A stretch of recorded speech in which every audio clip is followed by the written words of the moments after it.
to see you again. Happy Tuesday, 28th day of April, 2020. I'm Dan Kuntz, your host. This is Wake Up Wenatchee Valley. Thanks for starting your day with us, and we hope that you end your day with a chance to check out our evening newscast with Grant Olson and Eric Granstrom at 5 o'clock, 6 o'clock, and 10 o'clock. We have quite a bit of news to get to. Good news, if you're an outdoor enthusiast, 1 week from today, you can go fishing, go to the state parks and DNR land, and you can go golfing. Yeah, I kid you not. We'll have that news story. Also, we'll have it a couple of times, as a matter of fact. We'll have it in the newscasts and a view from the sports side as well about that good news from Governor Jay Inslee's office yesterday. Very pleasant day today, and then things get kind of goofy on Wednesday, and then it's basically a very typical spring weather pattern.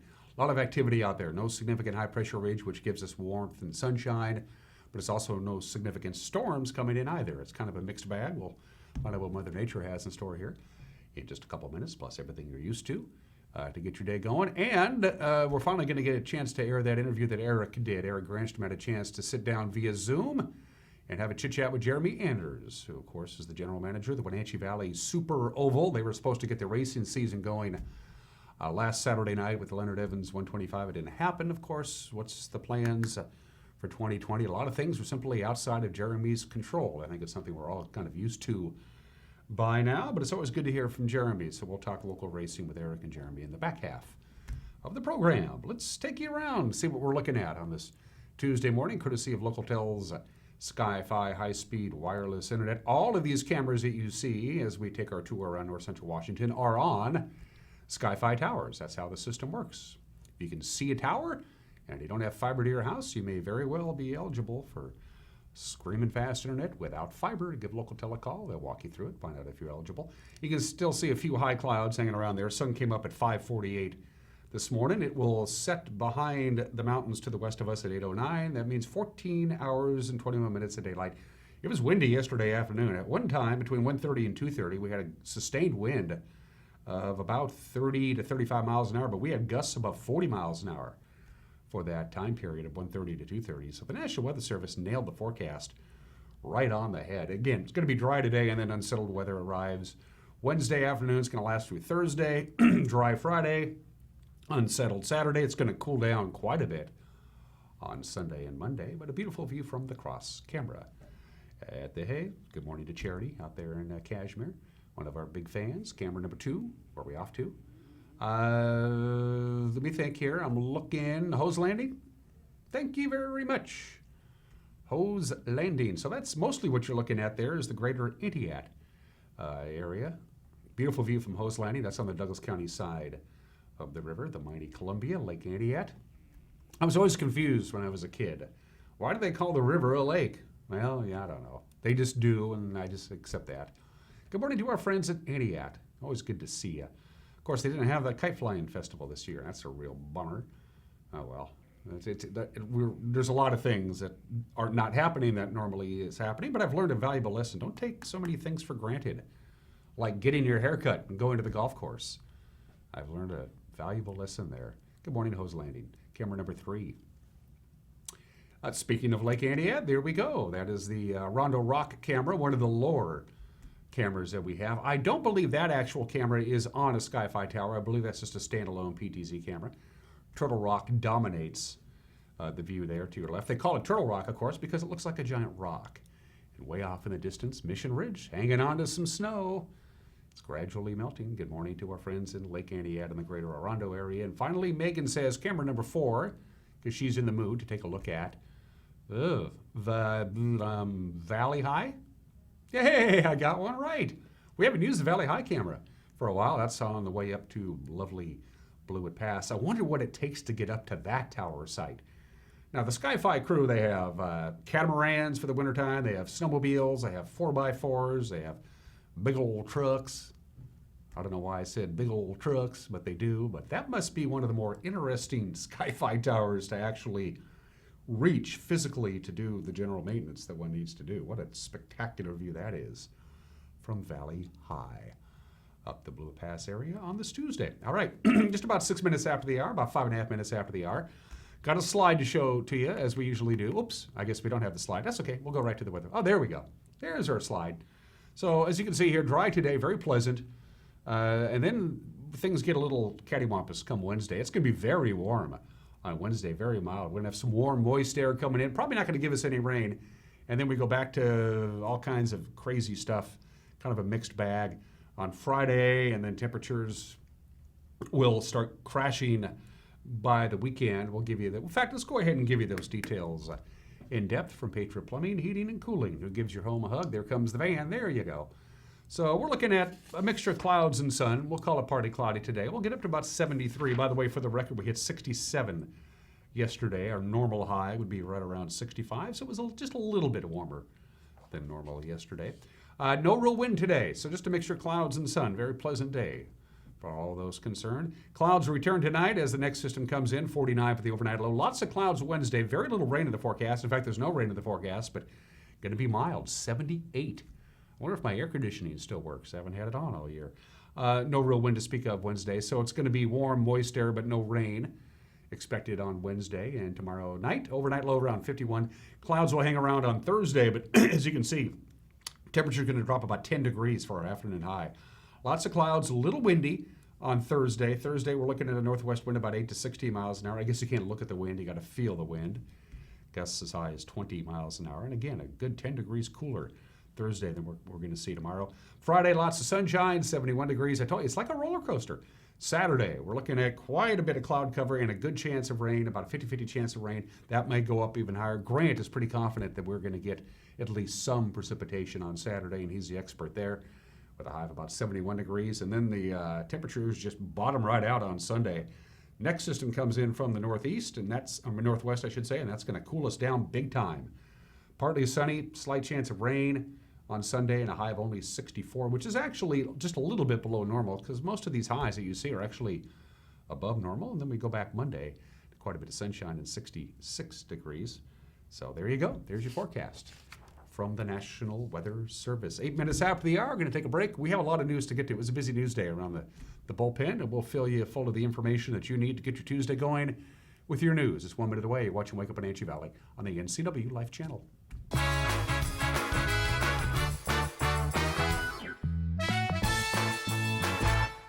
My name is Lacey Haggerty, and I am a nurse midwife with Columbia Valley Community Health. I love all aspects of my job because it is a profession that's very committed to empowering women to make decisions in their health care that feel best for them. It's incredibly valuable to me as a midwife that I get to take care of women throughout their whole lifespan. I hope to see you at a future visit because I know you'll love having midwifery care. AC Checker has new owners who put customer service first.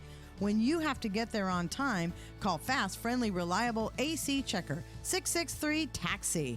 AC Checker has the industry's only on-time or it's free guarantee. Conditions apply. Call AC Checker, 663-TAXI to schedule your cab or schedule online at acchecker.com. Call American Classic Taxi, 663-TAXI. That's 663-8294.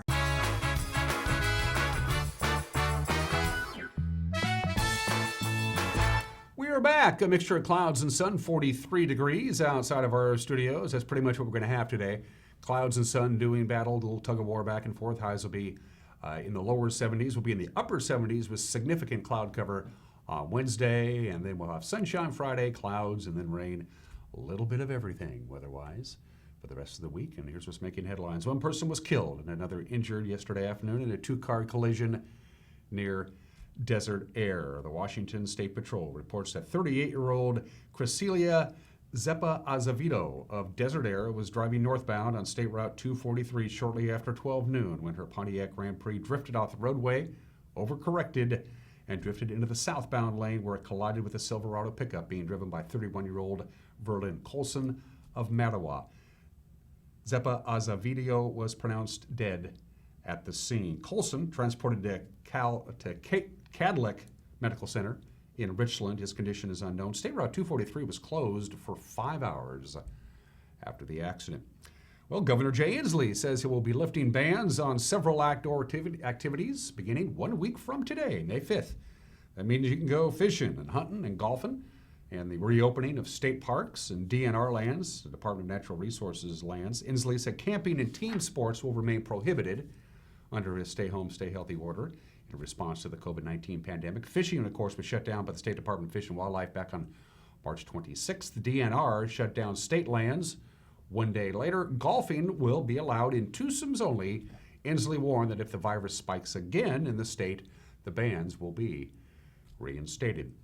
In an interview Friday with the governor, NCW Life's Jefferson Robbins had a chance to talk to Governor Inslee about all things coronavirus with a limited restart to construction. The governor says the reopening of Washington's economy has begun, but we can't afford to backslide against the pandemic. One of the questions that came to mind, you just issued new rules on allowing certain forms of construction to go forward, construction that was already in progress, already permitted. Last week and the week before, our two counties here, Douglas and Chelan counties, passed their own resolutions trying to push this forward as well. Do you feel like the rules that you've issued today are the kind of things those counties were looking for? Are they going to satisfy Eastern Washington County's desire for construction to reopen? Well, I don't know, and this is an iterative process. This is one first step to reopening our economy, and we hope that there'll be more. So we're going to continue to listen to people about their ideas. I think we'll learn from these first steps. I want to compliment the unions that have been working with the contracting community to come to a consensus about what safety protocols will be so people would be safe when they work, so they're safe and they don't take disease home to their families. And they helped us come to a consensus about those protocols. So we're going to watch this in operation. Hopefully it will allow us to open up more construction over time as soon as we test out these protocols, and assuming that this would not result in any increased infection rate. And this is something we're intensely interested in. We don't want to see our gains. We have had gains. We have bent the curve. Washingtonians have been very committed to this in huge numbers, and as a result, we reduced the growth rate of the infection, but we don't want to see it to go back up. So time will tell. I'm glad we've taken this first step, and I want to thank everyone for helping us move forward on this. Some of those sentiments having to do with hunting and fishing and the sentiments I've seen expressed about construction sort of come back to the idea that Eastern Washington and rural Washington are just distinct enough from urban Washington to perhaps live and play by different rules under the coronavirus pandemic. What's your response to that particular idea? Well, we wish that this virus was just, walled off in the Puget Sound area, but it's not. We've had big outbreaks in Yakima. We've seen a meat packing plant in Tri-Cities have to shut down. We currently have a large outbreak in an agricultural workers camp in the Chelan area. Adams County had a very significant increase. So unfortunately, this virus crosses county lines, and it's very dangerous, and we've lost people in Eastern Washington. There's a lot of tragedies there. So I don't think it's so different that we should not be aggressive in our efforts.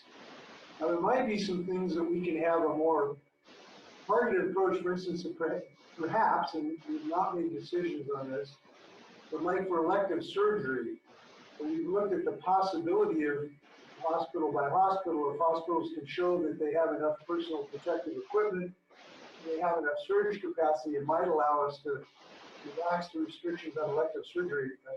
That might help some hospitals in Eastern Washington and other places as well. But the fact of the matter is every community can eventually look like New York City if we don't stay on top of this beast. I'm glad Washingtonians are really committed to winning this battle. Failure is not an option here. Part 2 of Jefferson's exclusive interview with the governor will air tonight on the Evening News with Grant Olson. Heading into what is usually a very busy tourist season, of course, Lake Chelan gets going. They get things cranking up usually in May. The mayor of Chelan has an unusual message for would-be tourists. Don't come. In a video released Friday, Bob Getty says vacation rentals are banned and people with second homes at the lake and everybody else who doesn't live there should stay away too. I'm Bob Getty, Mayor of Chelan. COVID-19 has been a lot of challenges for all of us. The Chelan Valley is a very beautiful place. We have a large portion of our community that are retired seniors, and we have a per capita of positives that are near 5 per thousand. To restrict the transfer of the virus, we have banned short-term rentals and are asking those who have second home here, please do not travel back and forth. This will be over sooner if we all follow the governor's stay home, stay healthy. One home. How do you get this message across? Please don't travel to and from the Chelan Valley. When this is over, our beautiful valley will still be here for the visitor to come and enjoy it with our residents. Thank you. The city of Chelan, just within the city limits of Chelan, have 23 confirmed cases of coronavirus. A certified nursing assistant practicing in Douglas County may no longer tend to vulnerable adults. The State Department of Health and Adult Protective Services say 68-year-old David M. Cooper mentally abused a vulnerable adult in his care last year. His license was suspended and he was placed on a DHS long-term registry, barring him from contact with vulnerable patients. Cooper may still face disciplinary action by the Washington State Department of Health. Travel on Icicle Road and its related trailheads outside of Leavenworth is going to be interrupted a few times in May. Fish passage projects are going forward along Icicle Creek.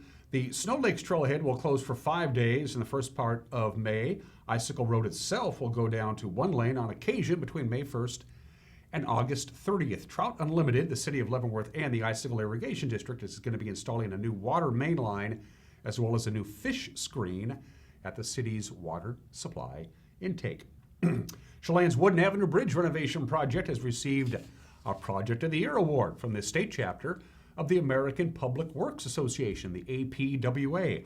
The 1927 bridge received a complete makeover. Started in 2016, went from 2 narrow lanes into and out of downtown to a one-way bridge with pedestrian and bike access. The association praised the project for maintaining and improving the character of that historic bridge. Dan Ireland is with the APWA, and he talked about why the project was so special.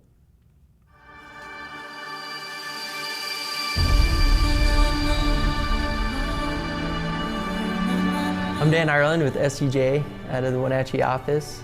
I had an amazing opportunity to work on the Wooden Avenue Bridge project up in Chelan, Washington. The city for years have been trying to find some solutions to make the entrance into the downtown a little bit more of a gateway feature. Back in 2016, we worked with the Chelan Douglas Transportation Council, and what we looked at was how can we use one of the town's greatest amenities is the historic bridge. It was all put together by a partnership of a lot of people. There was the Transportation Improvement Board, there was the Chelan Douglas Transportation Council, there was a lot of city involvement, city staff and their time, and the Historic Downtown Association. We found a solution to open the downtown to people to walk by adding over 1,900 feet of more sidewalks and 1,200 feet of bike lanes. It's a much more active, enjoyable area to be, where you see a lot more people gathering and wanting to be. And the businesses love it.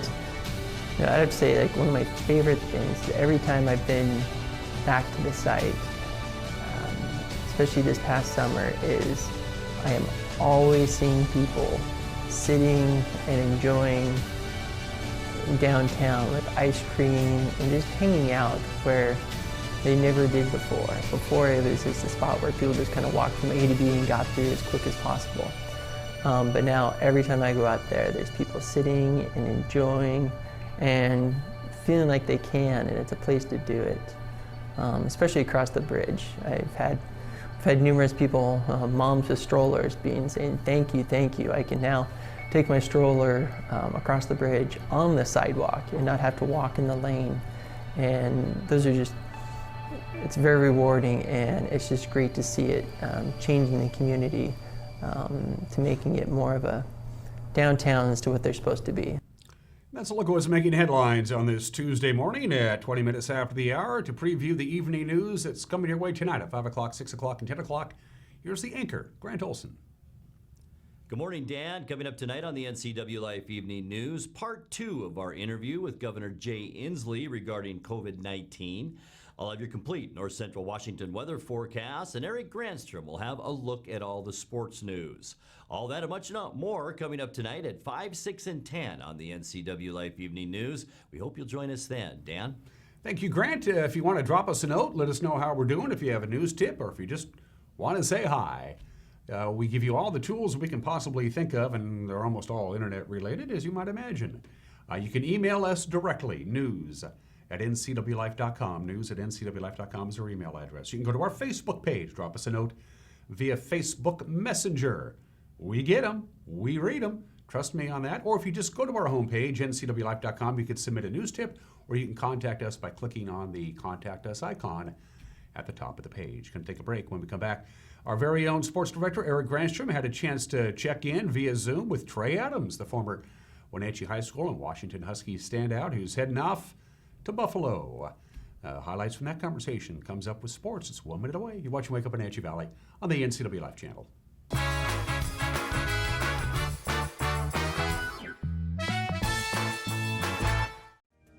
Stay home, stay healthy, stay safe. Hi, I'm Cody Gillen, and I love to get out in Chelan and Douglas counties for outdoor fun. We have so many great places to go, and exercise is good for your health. But I'm asking you to please, stay home. Enjoy your own neighborhood for a walk. And if you do head to a park or a trail, no groups, please. Remember, 2's company, 3 is a crowd. And when you encounter others, stay 6 feet apart. We need to take care of each other and get rid of the coronavirus. Please help. Together we can do this. Stay home, stay healthy, stay safe. Thank you. The Sangster Motors showroom in Wenatchee continues to be closed temporarily, but did you know that if you're involved in an accident, it's still possible to buy a new vehicle? If you find yourself in that situation, reach out to Sangster Motors and they'll have someone available to help. The service department at Sangster Motors remains open in the event you need a repair. By using the latest guidelines, they can keep you and their staff safe. Pickup and drop off is easy. Call 662-6134. We appreciate all your business. We appreciate all your support. Everybody stay healthy and God bless you.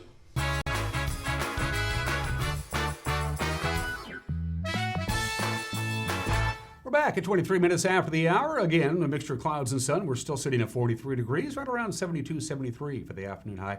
Before this show is over, we'll give you one more in-depth look at the weather forecast. But first, let's talk about sports. Former Wenatchee Panther and Washington Husky offensive lineman Tre Adams is now, of course, a Buffalo Bill. The standout offensive tackle signed as an undrafted free agent on Saturday. He said it's been an incredible journey. At the end of the day, it's an opportunity, and that's all you can ask for. I'm blessed with the opportunity. I'm happy. I'm excited, and at the end of the day, I can tell my friends and tell my family, and share stories of my experiences. That some people can never say they've ever done, and I think that's cool. And I think that being from a small town, I just want to represent. I want to make everyone proud and happy, and do all I can to put my name in the city on the map. That's all I've ever wanted, is to just know that a lot of good athletes come out of Wenatchee. Wenatchee's built off toughness and strength and of everyone together. And I've always just loved being from the Valley, and can't thank everybody enough, but also just can't thank my parents enough and my family. So it's an opportunity. I'm excited, and whether or not you get a first round pick or second round pick, it's an opportunity. Everyone's got to go prove themselves at the end of the day, and I have that opportunity. I'm excited, and I got the strength of everyone in the Valley behind me. Of course, there are a lot of questions for NFL teams. Exactly how do they go forward during this pandemic? Tre says he's really not sure what's going to happen next, but he's continuing to live in Wenatchee. He's working out here in Wenatchee until he gets the call. I don't know a lot just because it just happened, but I assume it'll be Zoom and a lot of just figuring out dates when we can finally be in person. But right now, I'm just kind of enjoying and getting ready to set up, continue working out and set up a good spot and, finish what I started. And, it's just everything leading up to this.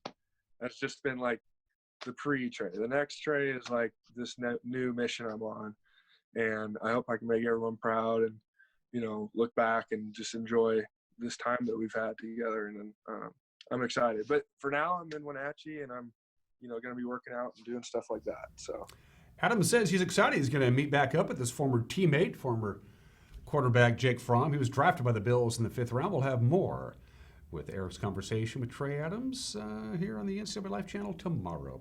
The Seahawks, of course, as you know by now, they released Justin Britt. They said goodbye to DJ Fluker on Sunday, and that means they got $12 million of cap space sitting in the bank. So does that mean that they're going to go back and see if they can re-sign defensive end Jadeveon Clowney, who, of course, is a free agent? Seahawks drafted 2 defensive ends over the weekend. They signed 2 others, John Schneider and Pete Carroll. Say there's still a chance on getting Clowney back in a Seattle uniform for the 2020 season.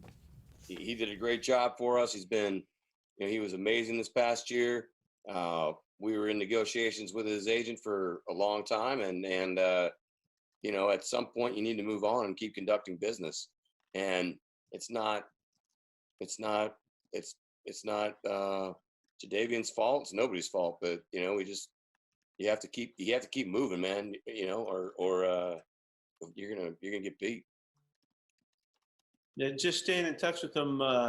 He's kind of patient with the time frames that are out there and all that. But he knows that the Seahawks is a place that he had some success and that he had a really good time and he contributed to our club and all that. So it's pretty good feeling for him being out there still. So, Johnny will take care of it. And if there's an opportunity that makes sense, then we'll dive back in and pursue it. Now, Clowney was originally seeking about a $20 million deal, didn't get any takers. Lately, according to those close to Clowney, he's asking prices more in the $13 to $15 million range. We shall see. As you know by now, Governor Inslee announcing yesterday fishing and hunting will be allowed once again 1 week from today. Kelly Sesswind is the director of the Department of Fish and Wildlife, and he says this does not open things up for extended trips. We ask that you recreate with members of your household. We ask that you recreate locally. So for us, we did not define a local term. We're asking that you to basically stick with day trips. Basically go out, be prepared, bring that sanitizer, hand sanitizer with you. Take everything with you need so you can leave your home, go out, recreate, come home, and not have to engage with anybody beyond your immediate group. If you arrive at your location and it's crowded, please find another place to go. We're asking folks to recreate responsibly. We know you can. We're in it together. To our hunters that can't meet those guidelines, so I'm thinking spring turkey and some of our spring bear hunters, if you can meet the guidelines, go. We wish you the best of luck. If you can't, contact us. We'll make sure to make it right for you. We're refunding license fees. We're reestablishing preference points for our drawings. We want people to recreate safely, and when you can't, work with us, and we'll make you whole again. Now, state parks and lands are reopening now, but no overnight camping is allowed. And don't forget, the governor did warn that if the cases of COVID-19 begin to go back up again, the restrictions for outdoor activity could be put back in place. Coming up tonight on the NCW Life channel, it's more of our great games of our past. It's unified basketball. We had so much fun doing this. I remember this. Eric will have the play-by-play. Eastmont visiting Wenatchee from January of 2018. It gets underway at 7 o'clock tonight. We continue with the schedule Thursday. We got hockey night. Wenatchee Wild hosting the Vernon Vipers. Arch Ecker with the call at 7 o'clock on Thursday. Friday, another great game of our past. Wenatchee and Eastmont do battle in Big Nine girls soccer. That game from November of 2019. Then our Double Dip Saturday has girls bowling from January of 2018. That airs at 1:30. At 6:30, Apple Sox baseball from last June when they took on the Walla Walla Sweets. And those are just some of the games that people are now playing. On this Tuesday, it's the bottom of the hour. I had 3 obscure holidays to choose from. Today is National Read Great Poetry Day. I have nothing against that. It's also National Blueberry Pie Day. But no, today is National Superhero Day. There you go. That's about every superhero you can find. No surprise, it started by Marvel Comics back in 1994. Marvel Comics owns the rights to Spider-Man, Iron Man, Thor, the Black Widow, Captain Marvel, all kinds of fan favorites. The other big-time superheroes are owned by DC Comics. I'm talking about Batman, Superman, Wonder Woman. So do you have a favorite superhero? Celebrate that superhero today. I was never really into the into the super. I think I remember watching the Super Friends on ABC TV on Saturday mornings back in the 70s, but I didn't really have a favorite superhero. I was more of I liked Underdog, you know, and Dudley Do-Right and Rocky and Bullwinkle and Sherman and Peabody. That was more my speed. You probably figured that out. But celebrate National Superhero Day, or better yet, celebrate it with a real superhero instead of a fictional one. There are a lot of them out there, more than I imagined, actually. Today in history, it's the 28th day of April, and happy birthday to Maryland. That's the Maryland state flag. Ugh. I don't know what's going on there. Not the best state flag, I don't think. Happy birthday to Maryland. It ratified the Constitution and became the 7th state of the Union on this date 232 years ago. It is known as the Old Line State. I got some fun facts about Maryland. Maryland has the highest median income of any state in the Union. There's a couple reasons for that. They have a very diversified economy, so they're not reliant on just one or two or three things to keep the economy going in Maryland. And it helps that you're right next door to Washington, D.C. Baltimore is the largest independent city in this country. Baltimore is not in a county. It's a standalone city, and it is the largest independent city in this country. The state song of Maryland is Maryland, My Maryland. It's sung to the tune of O Tannenbaum. The lyrics to Maryland, O Maryland was written by a Confederate sympathizer during the Civil War, and it's basically, the lyrics are just one long rant against Abraham Lincoln and the Union forces. The lyrics to Maryland, O Maryland call Abraham Lincoln a tyrant and the Union northern scum. That's the lyrics. That's actually in the lyrics to the state song of Maryland. And by the way, they adopted Maryland, My Maryland, as the state song in 1939. They could have changed the lyrics, chose not to. Happy birthday to Maryland. All of a sudden I want a crab cake. Oh man, I love crab cakes. 232 years old today. 231 years ago today, the Mutiny on the Bounty took place, of course. Lieutenant William Bligh and 18 sailors were put in a lifeboat and said, good luck. We're going to go over to, Pitcairn Island and kind of hang around a little bit. William Bligh was set adrift with just 18 sailors. The rest of the crew went off to Tahiti. William Bligh, believe it or not, made it back to civilization in one of the great navigational feats in sailing history. There are still about 50 direct descendants of the mutineers on the Bounty that still live on Pitcairn Island. Pitcairn Island, yeah. And it happened 231 years ago today. They made one really good movie with Clark Gable, and then a really bad movie with Marlon Brando. The Clark Gable version of Mutiny on the Bounty is better. Happened 231 years ago today. 53 years ago today, Muhammad Ali, yeah. This was no surprise. Muhammad Ali said, I'm not going to be inducted into the United States Army. I'm a Muslim. We don't believe in killing other people. I'm out. And they said, well, either you step forward and be sworn in as a private of the United States Army, or we're going to strip you of your boxing heavyweight championship and we won't let you fight. And he said, well, that's the way it's going to be. George Carlin had an interesting take on this, of course. They took away Muhammad Ali's right to ply his trade, to work. Of course, Muhammad Ali had an interesting job. He beat people up. But Muhammad Ali said, that's where I draw the line. I'll beat people up, but I'm not going to kill people. And the government said, if you don't kill people, we won't let you beat them up. He eventually, of course, took his case all the way to the United States Supreme Court, and he won. Ali refusing his induction 53 years ago today. April 28th, 1986, 34 years ago today. Hello, Moscow. Hello, Moscow. This is Stockholm. How you doing? Listen, we have a nuclear power plant here in Stockholm, Sweden, and we're getting some really weird readings. And we went out and took a look at our nuclear reactor, and it's fine. And we think it's coming from somewhere down there in the Soviet Union. What do you think? What's going on? And the folks in Moscow and down there in Chernobyl said, nothing. Don't worry about it. Well, Sweden said, there's a lot of nuclear radiation floating around out here. It's coming from you guys, and if you don't fess up, we'll do it for you. Of course, Soviet authorities had to publicly announce that, we got a problem, but the words first started leaking out, lack of a better term, on this date 34 years ago today. This is a flight you don't want to be on 32 years ago today, April 28th, 1988, near Maui, Hawaii. Flight attendant C.B. Lansing blown out of Aloha Airlines Flight 243, a Boeing 737. Look at that.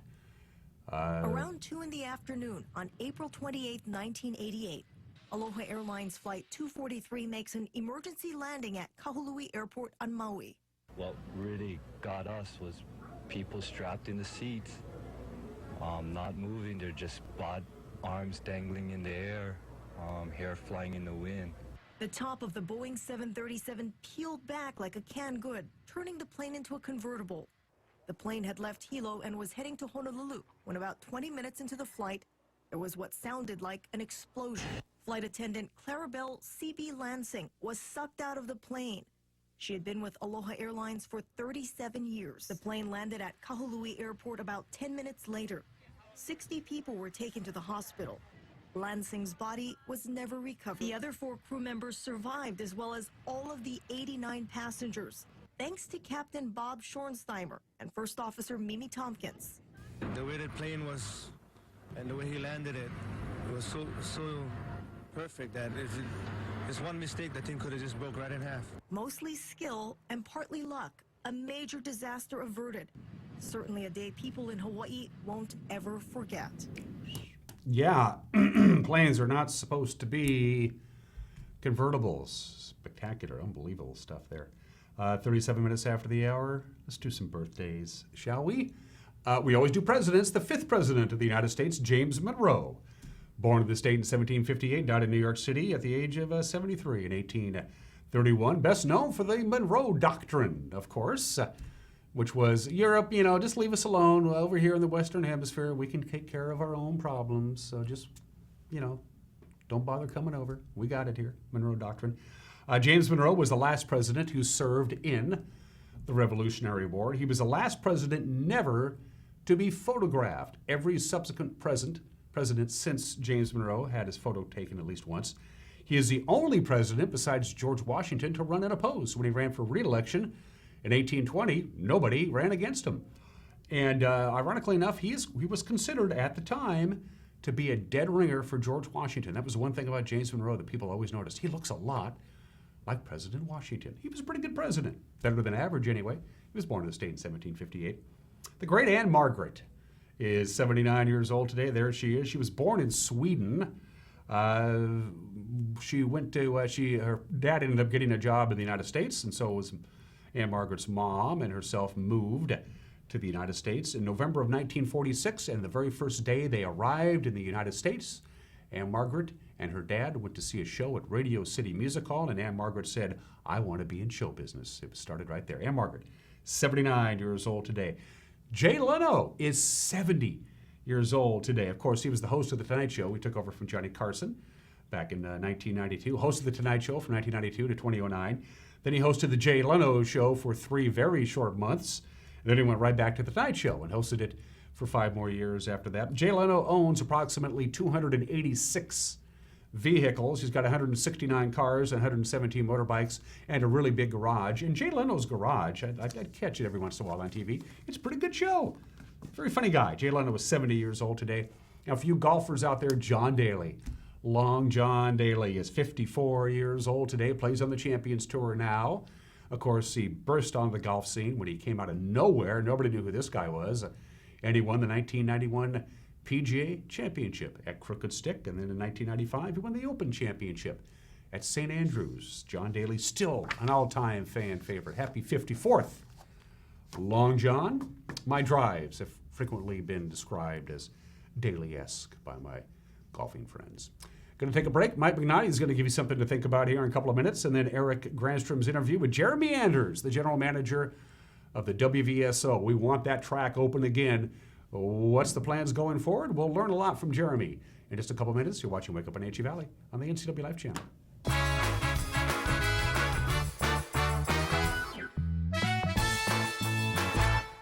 Bring the whole family up to Stormy Mountain Brewing and local public house in historic downtown Chelan. Applewood smoked brisket, street-style tacos, and our award-winning barbecue rubs and sauces. Our meals pair perfectly with our exciting lineup of craft ales, made right here in Chelan. We've got room for big groups, or give us a call for catering. So grab the kids and check out the fun at Stormy Mountain Brewing and local public house located in the heart of Chelan. Hi, my car's making a funny noise. Not a problem. We'll take care of you. Global Car Care's technicians are ASE Master Techs and well-versed in the more refined methods of vehicular diagnostics. Number 3 piston and rings have a slight loss of compression, down to 108 pounds. Your transmission is slipping. You're gonna need a service. Looks like you all set. These guys? They're good. Oh, and your spare is flat. Global Car Care, Wenatchee's top shop. You know you want them. Such great brands, beautiful colors, handbags, jewelry, but Collins is closed for now. Here's a good idea. Buy a gift card from Collins and receive a gift card for yourself. Buy a $100 card, get a $20 bonus card. You get it. Birthdays, friends, cooped up in the house days. It's hard to go without our Collins Fix, but buying a gift card will support this great business, and you have a shopping trip to look forward to. Collins Fashions, waiting for the day to reopen in downtown Wenatchee.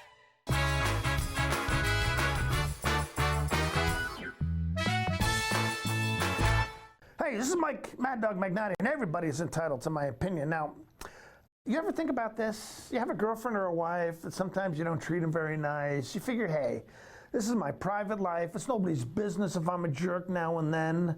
Besides, you think the wife, the girlfriend, she's sometimes less than pleasant herself. So it's her fault if I get mad at her and call her names or something like that. Well, let me tell you, there's a good chance that someone's therapist knows all about you. I mean, you never know. If you ask any mental health professional, they'll be able to tell you that they have a client or two whose significant other has no idea they've sought therapy. I tell you, that's something that maybe you should think about. This is Mike Mad Dog Magnotti, and that's my opinion.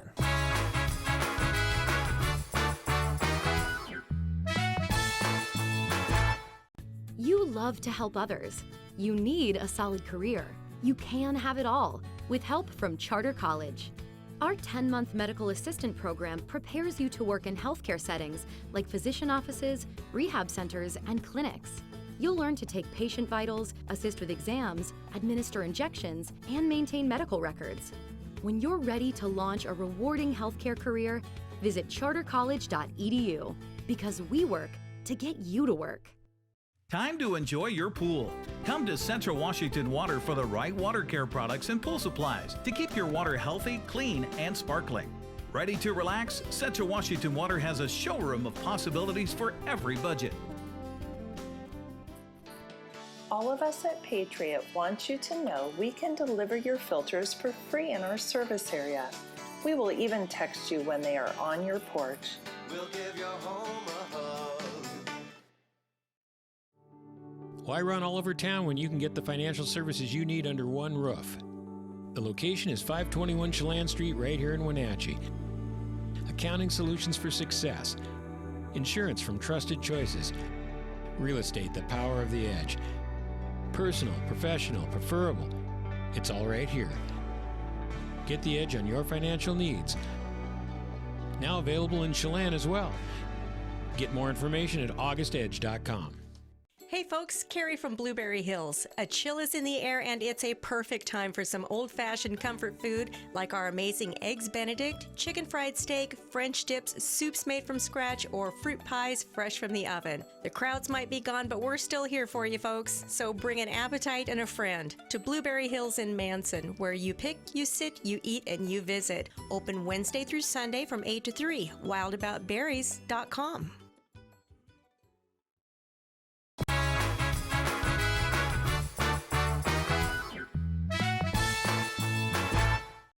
CNCW Life Channel and Jeremy Anders joining us via Zoom meeting right now to discuss Wenatchee Valley Super Oval. He's the manager there, and it has been definitely a trying time for the Super Oval, of course, as well as everybody else.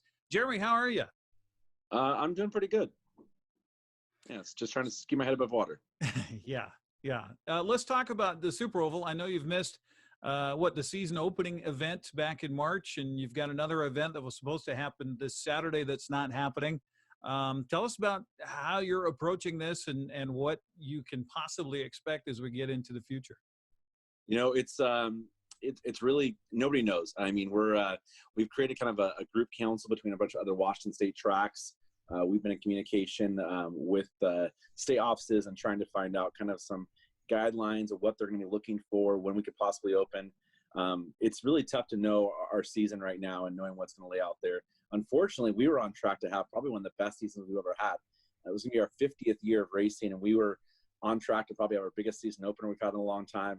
And that's one of the things that hurt the most about this is, health and safety of everybody is really important like that. But, after we get past that point, knowing what our year could have been and start out with, that's probably what hurts the most, knowing that we were on track for such a great year at the track. But now it's just uncertain. We got like 6 different plans in place. Just called matters on which date we can open up on for that plan to go in effect. Well, speaking of which, you're able to guess on what kind of season you were going to have, because I know you're doing pre-sale of tickets. Are you telling fans to hold on to those, maybe a makeup, or are you having a refund? What's happening there? So on all of our season tickets are good for the whole entire year. On our individual race tickets that we had races, those have been refunded back. We get the money back to the fans like that. And most of our fans have said they are willing to step right up there and buy tickets again. So that's the good thing about it. Most of our season pass holders have been great so far. So they know that we're going to make it right with them. Same with our sponsors as well. We're going to make sure that we take care of all those people that support us for so long. Speaking of which, I can't help but think of sponsors for the Oval and the signage that's out there and everything else. We just heard today, unfortunately, that the Cottage Inn is not going to reopen, one of those long-standing businesses that you just assume is always going to be there. That was just sad to see. How are you doing as far as that communication with your sponsors, and what's that relationship look like? We've been in communication with a lot of our sponsors already, and many of our businesses and sponsors are small businesses, so we know they're affected by this, and we're going to work with them the best we can and support them. And many of them have reached out to us and said, hey, we're going to be right there to support you. You know that we're struggling during this time, and so we'll be there to help you out as much as we can. So it's going to be a tough time for sure. Well, this weekend was supposed to be the Leonard Evans 150. I know you came out with a release here about a week ago or so that you're going to try to postpone that. Tell us about what the future for that particular race is. I know that it's not just the Super Oval. There's a lot of people involved in trying to make those kind of decisions, right?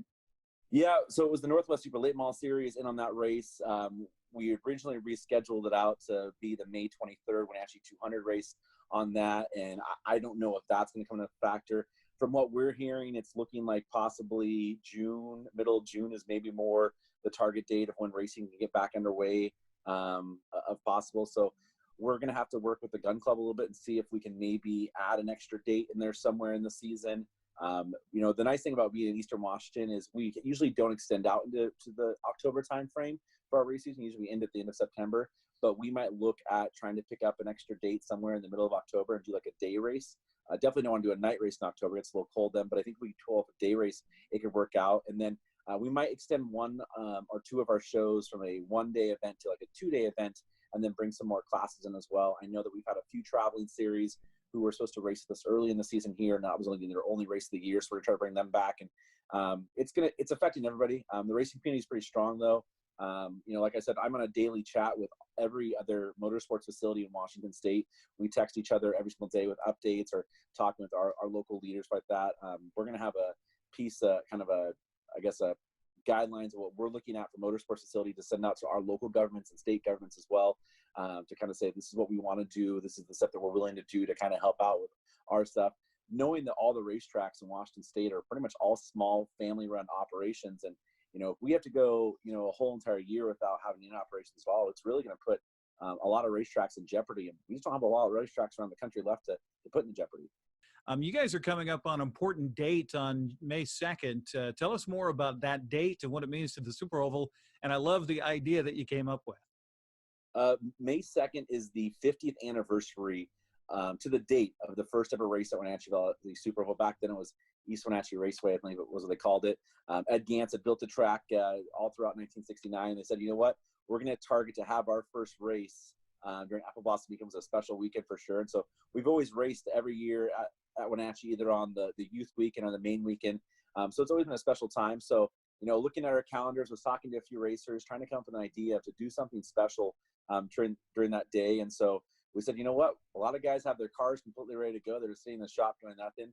So we've got together. I talked to a few of them, and it's kind of blown up in the last, 24 hours to I think we're up to about 15 or maybe even more cars that are in this, but we're going to attach a bunch of open trailers, none of that enclosed trailer stuff, but open trailers. We're going to put some cars on trailers, and we're going to start out the Gateway Theater. We're going to cruise down through Wenatchee Avenue, across the bridge, probably up Brent Road, and then back down Sunset Highway and do the full circle of the valley, and just show them that the racers are here, and just kind of, I guess that's our way of celebrating and honoring that date the best we could. Because our plan was to have a huge entry in this year's parade because of that date, but that wasn't going to work out. Well, I know if it's up to the racers, they just want the track and they want to go racing. But it's a little more than that. You put those names on the side of the cars for a reason. That's so fans know who's supporting those racers out there. And with the social distancing going on right now, it's not even, you can't even have really a pit crew or anything like that. So we have all these giant question marks with no answers, but what are you telling the racers and their teams about, okay, here's what we hope to have happen? I've had racers call me as much as they can. We've been trying to keep them updated as much as we can, but it's a tough thing for me to update racers not knowing a for sure answer. So I want to make sure that we keep our racers updated with the best answers we can get. I've talked to racers pretty much on a daily basis since this whole thing went down. Always getting questions, and it's our local racers. Plus, we had a lot of racers who are going to travel in from Spokane and Yakima on a weekly basis and race for us. But now, from when I've talked to most of them, you said, hey, we're good to go. Once you open up, we're going to be right there to support you. I know a few of them have had some issues. A few of them are in the construction industry, and a few of them are small business owners themselves that are struggling. And so I know that, we're going to need regular businesses to open up a little bit earlier before then we can start full business, because those drivers will need some funding and stuff like that to help them out to get going race season. But I think once, the economy opens back up and, we can open up, maybe a few weeks to a month after all of that, I think that, race season will be right there. The fans, I'm getting fans that I've never talked to, or people say, hey, I want to be at your track this year. I just want to get back outdoors. So I think that once that things open back up, I think that sponsors, I think that fans, I think racers, crews, I think they're all going to be excited to be back outdoors and being at a racetrack. We heard from the governor here the other night saying that the States is going to be kind of an ease-in type of scenario, not just flipping a switch. As far as the Super Oval is concerned, is that something that you could possibly do? Maybe have some test nights, have some practice nights, and then maybe possibly, are you looking at a race without any fans? To be honest, I don't think race without fans is possible for us. I think economically it's just with the cost of payouts, insurance, and stuff like that, it's just not feasible for us to do. But definitely test and tune sessions. We've been talking about that for a long time. It used to be Wednesday night test and tune sessions. So we've looked at revisiting the test and tune sessions on a Wednesday night or a Friday night here and there. Not doing it on Saturdays. It'd be no point of taking up the gun club area for that time there, but definitely a Wednesday and Friday test sessions are what we're looking at, and maybe 2 or 3 of those scheduled before we open the season. That's kind of our hope goal, because I think the way that it's going to come down is going to have limited numbers and groups for so long. So if we can get up to that 100-person target area, we can definitely probably bring in 20 or 30 cars for a test session, limited pit crews and stuff like that. And the thing about the Super Oval and racetracks compared to a lot of other sports facilities is we are on such huge acreage areas that we can spread out our people so much more than most other sports facilities can. We can, make sure that they sit in certain areas and make sure hey, we're going to do racers in every other pit stall, which puts them 10, 12 feet apart from each other per race team there, and spread them out through a whole entire pit area, use up all the acreage we can. So that's easy for the test and tune sessions. And then when it comes to race time, we can still do some of those things for race time as well. If they announce that we could do, limited, say, hey, we can get up to 500 people, I think that we could look at doing that. The way that I've understood is they would probably monitor that as 2 different entities. So you'd have your racetrack portion, and then you have your grandstand portion of that. So you would have, in your grandstands, you could have 500. Your pitch, you could have 250 people and be fine with, because they're so spread apart from each other. Well, the good news is that the Super Oval season and the race season, like you said, lasts several months of the year. And I guess the big message for fans out there is to know that eventually there will be racing at Wenatchee Valley Super Oval this summer. yeah, our goal is to put on the best season that we can possible.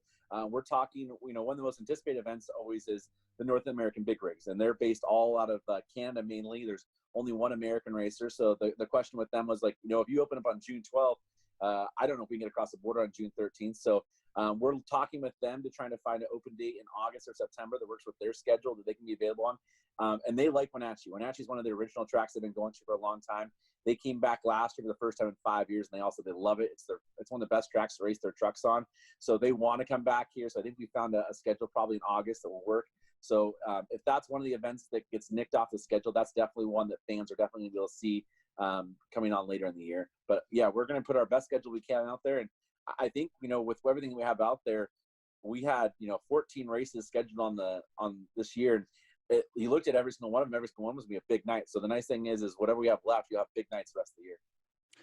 Well, you've done a great job of keeping everybody up to date on social media. So for fans, just search up WVSO on Facebook. Jeremy's always up there trying to keep everybody in tune to what's going on. And Jeremy, we wish you and, of course, all the sponsors, all the racers, everybody that's involved, top of health and best of luck. And here's hoping that maybe late part of June, or who knows, we see Wenatchee Valley Super Oval with a race night, and we can prick our ear and listen for some Wednesday night practices coming soon. Yes, for sure. And I've had people reach out and ask how they could support the track during this time. We partnered up with our website host, which is My Race Pass, and I've come up with two really cool specialty shirts that are on sale right now on our website, and they're shipped directly to your house. And a portion of all the t-shirt money comes back to the racetrack. And we've been selling a lot of t-shirts. One is Who's Ready, which I think we're all ready for racing. So if you want to support the track, you can go to our website, WVSO.com, or you can find them on our Facebook page to get those t-shirts. Sounds good, Jeremy. Hey, thanks for taking the time. To you and the family, stay home, stay healthy, and we'll talk to you and hopefully see you soon. Thanks, Eric.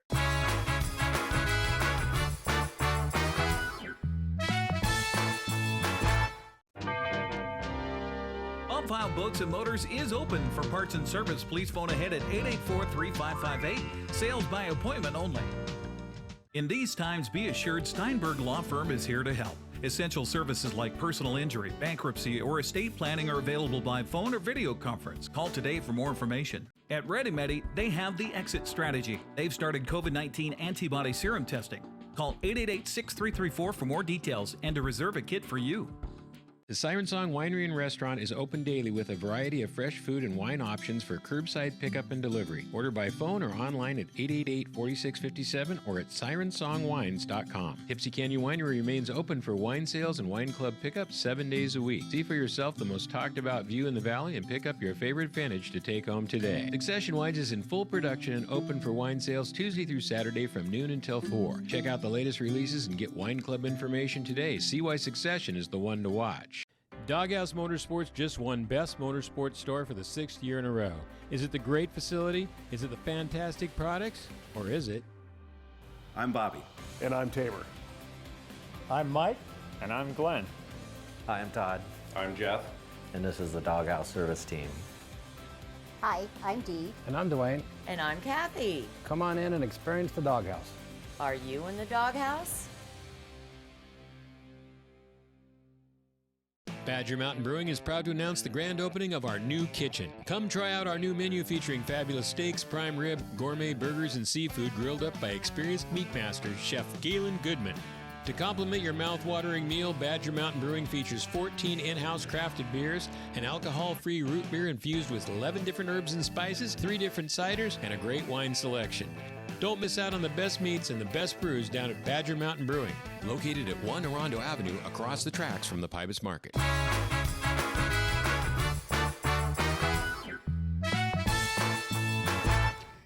We're back. Good to see you. High clouds, 47 degrees. Outside of our studios from the National Weather Service, one more look at your forecast for the rest of the week and into the weekend. Dry weather today, partly cloudy skies, high of about 73. Very little wind to speak of after a rather blustery Monday afternoon. Mostly cloudy skies return tonight, 49 for the overnight low. Lots of clouds Wednesday.